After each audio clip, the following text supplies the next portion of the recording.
New on Blu-ray from Troma is the last horror film from 1982. This is sort of a follow-up in some ways to 1980's Maniac, directed by William Lustig, but this is directed by David Winters. Does that name sound familiar? He ultimately went on to do a lot of genre films that went straight to video, but initially I knew who David Winters was because he was a dancer and a choreographer. And if you watched TV or variety TV from the 1960s into the early 70s, chances are David Winters had a hand in that. Anyway, later he married Linda Lovelace and tried to turn her make her have a legit career. But this is not about that. This is about the last horror film. Why did I mention Maniac? Because it stars Joe Spinell, star of Maniac, and co-stars Caroline Munro. Why would I blank on Caroline Munro? Caroline Munro, co-star of Maniac. And it is about a guy who's a maniac. I guess there was an alternate title for this called Fanatic, which makes a lot of sense and would probably link it a little bit more to Maniac. But the last horror film, this is a Troma release on Blu-ray. This is a traumatic special edition loaded with extras, and we'll get into that after we talk about the movie proper. It is 87 minutes. It is the director's cut of the film, and it opens with a Lloyd Kaufman intro that's 4 minutes. It is very... I've worked with Lloyd Kaufman. He is a wonderful human being. I'm not a big fan of Troma's content, but I greatly respect that they exist and what they've been able to do all these years. But a lot of what Troma does is kind of sloppy, kind of half-assed, kind of crude and dopey. This is that. This is an intro seemingly from 2015. I believe Troma has the rights to this film, and they leased it out or whatever, licensed it to Severin for a really nice Blu-ray release. A lot of the extras of what you see on this are from an earlier Troma DVD combined with the later Severin stuff, and there may even be something that's new to this release too. But this may be the best of both worlds, that you're getting like everything that's been put on one of these before. So the on-screen title is French, so I'm going to pronounce this. I'm going to intentionally mispronounce it so that if I just slightly mispronounce it, I look like less of an idiot. Did I tell you that I'm intentionally? The on-screen title is Dans les Frenetiques. The basic story is that Joe Spinell is a cab driver in New York who fancies himself a film director. He is obsessed with this actress portrayed by Caroline Munro, and he wants to have her act in his dream film that is going to bring them together in a working and loving relationship because he is an obsessed fan. And he lives in his apartment with his mother in Queens, which is portrayed by Joe Spinell's actual Queens apartment and Joe Spinell's actual mother. And you're going to see a little bit of 80-ish, 82-ish New York in this film, and a little bit of his apartment before he whisks off to Cannes, the Cannes Film Festival, with the idea is that he's going to meet his idol there, and he's going to secure her to star in his film. Man's never made a film before, by the way. He's going to secure her to star in his film, and his fantasies of being an accoladed director with his dream lover star in a film will come true. Man's crazy. So we see a lot of footage of Cannes from 1981. We see a lot of posters. If you're like me and you love old movie posters and signage and old showbiz and stuff like that, the production value in this film is incredible because they just went where all these movie stars were because it was the Cannes Film Festival, and all of these, lovely ladies and topless sunbathing ladies and huge ads for movies and the international film market and all that. And they just shot legally or illegally. There were tons of paparazzi and cameras there anyway, and they captured a lot of people who I'm sure never knew they wound up in. Much like Challenge of the Tiger, where Jack Klugman and Jane Seymour show up in this Bruce Lee film that they probably never knew they were in. This is the same situation where you have recognizable stars and actresses. You get Kathy Lee Crosby's in it at one point. I think I wrote down somewhere who else is in it. But so it's a lot of running around Cannes. It's a lot of Spinell's fantasy world of what his movie is going to be, and fantasy world of him being a big director and Caroline Munro being his willing co-star or willing star. And then it's bops back and forth between that and Caroline Munro and her people, her handlers, dealing with this weird guy and dealing with just the business of shows. So, and David Winters is in it more or less as himself, as a film producer who's looking to get this next film off the ground with the Caroline Munro character. So it's very inside, it's very meta, as the youth would say, the ever aging youth would say. And it's I thought this movie was a lot of fun and very interesting. It's a little rough around the edges here and there. It's very gratuitous. They talk about in the extras how Winters was always trying to get more nudity into the film where it did or did not belong. So there's a lot of nudity, a lot of blood and gore, a lot of Joe Spinell being sweaty and weird, and Caroline Munro, looking lovely and performing and doing things like that. It is for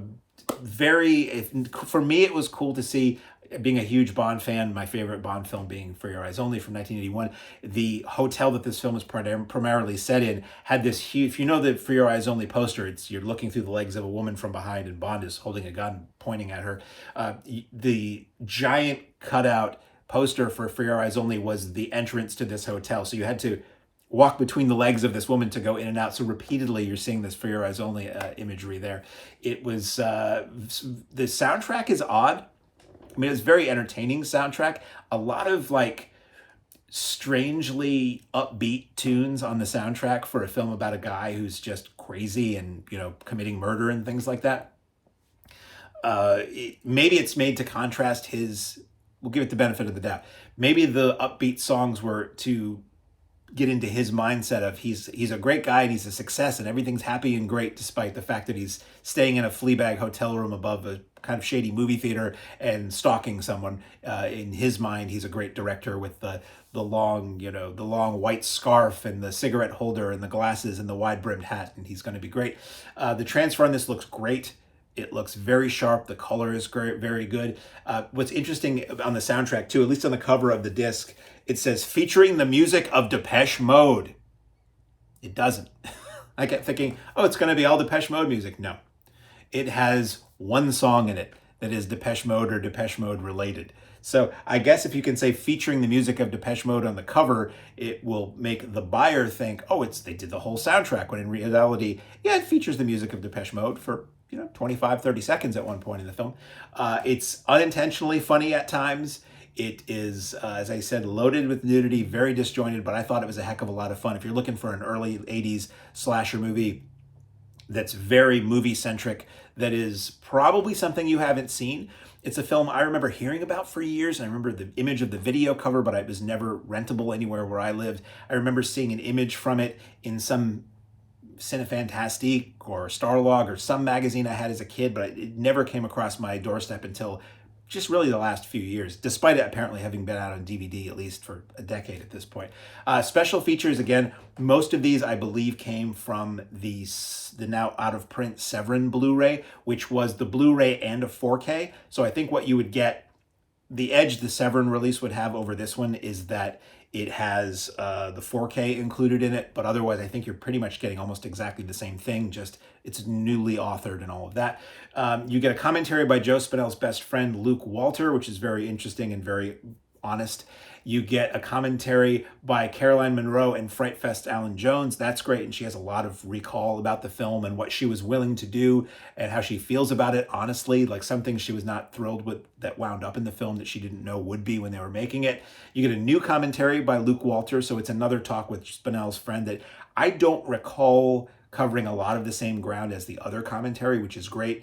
One of the downsides of, if you're somebody like me who wants to go through, I do it for these reviews so I can say what everything is, but if you're somebody who wants to watch all the extras, it's always a bummer when you listen to a commentary and then you watch the supplements and it's the same stories over and over again. There really isn't much of that here, which is good. You get, like a father figure, Sal Sirisha, probably mispronounced that, remembers Joe Spinell. And this was a young guy who befriended Joe Spinell in New York in the early 80s, late 70s. And it talks a lot about talks about what Joe Spinell was like and how nice a guy he was, how kind of out of control, but nice a guy he was. My last horror film ever, archival interview with producer Judd Hamilton. That's 19 minutes. That was fascinating and very interesting. That's an audio interview done set to stills and video clips.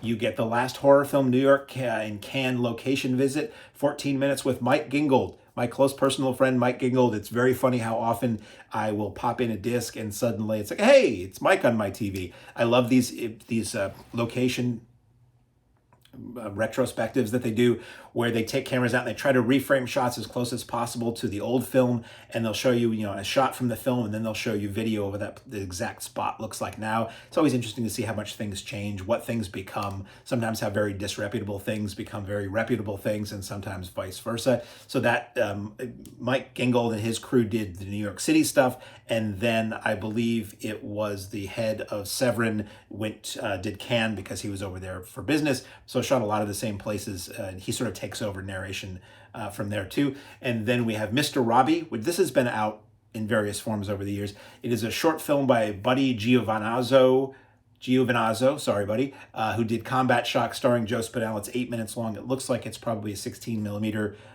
production that was transferred long ago. I believe this was on the old Anchor Bay videotapes of Maniac that you could buy that had the little flip open cover and had basically Anchor Bay in its early days was carrying over things that were like Laserdisc extras, and they would put them on the tape. So you could open up the cover of the tape and there would be all kinds of liner notes, or you'd have a reversible cover if it was in a clamshell case, and it would be the movie and the trailer and maybe some extras. And I remember one of the Maniacs having this Mr. Robbie short.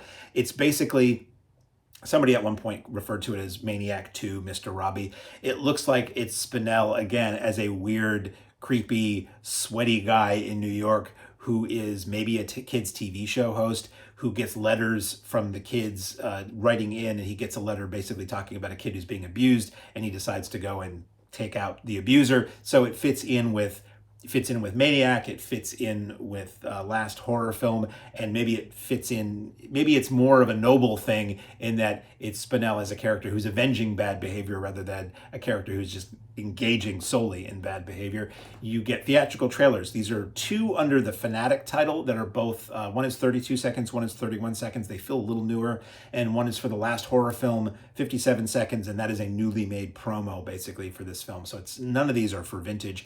I don't know if this film ever really got a theatrical release. I never remember hearing about it getting a theatrical release in the US, just sort of going straight to video on, I think, media back then. Then you get what they call the traumatic extras. These are the Troma extras. Troma always does this on their releases, and it's always stuff that has nothing to do with anything other than Troma. And these tend to all be promoting the Troma Dance Film Festival in 2015, or a lot of them do. So you get highlights from Troma Dance 2015, that's 5 minutes. You get the return of Dolphin Man, that's 5 minutes, which was written, directed, and scored by John Brennan of The Last Drive-In, the Joe Bob Briggs Show. You get Kabuki Man's Cocktail Corner with Paul Booth, which is surprisingly very well shot and cut and executed. It's 10 minutes. It's got decent music in it, and it's basically an interview with Lloyd Kaufman, the late Doug Sackman as Kabuki Man, and painter, tattoo artist Paul Booth. It's actually kind of interesting and kind of cool and relatively like mature and not dumb and gross, unlike most Troma stuff. And I say that somewhat disparagingly and somewhat, that's what Troma is, and that's what Troma fans want. Dumb, gross, but kind of always with a little bit of a skewering of a political or they always kind of have something to say, surprisingly. Amidst all the goo and fluids, there's a little bit of sharpness to a lot of Troma stuff, so I've learned. Then you have Troma trailers for Return to Nukem High Volume 1, Return to Nukem High Volume 2, The Toxic Avenger, Class of Nukem High, and Shakespeare's Fruit Storm, which I will not say, but that's what it sounds like is what it is. And that's it. So the disc itself looks like that. So, kind of busy with the text on the front and the back. Crack it open, and it is Caroline Munro not having a great time. And Last Horror Film, very good release. Whether you're a Troma fan or not, if you don't care about Troma at all, you don't have to watch any of the Troma stuff. You get a really good transfer of this and really good extras for a movie that's kind of, I'm not going to say it's a lost classic.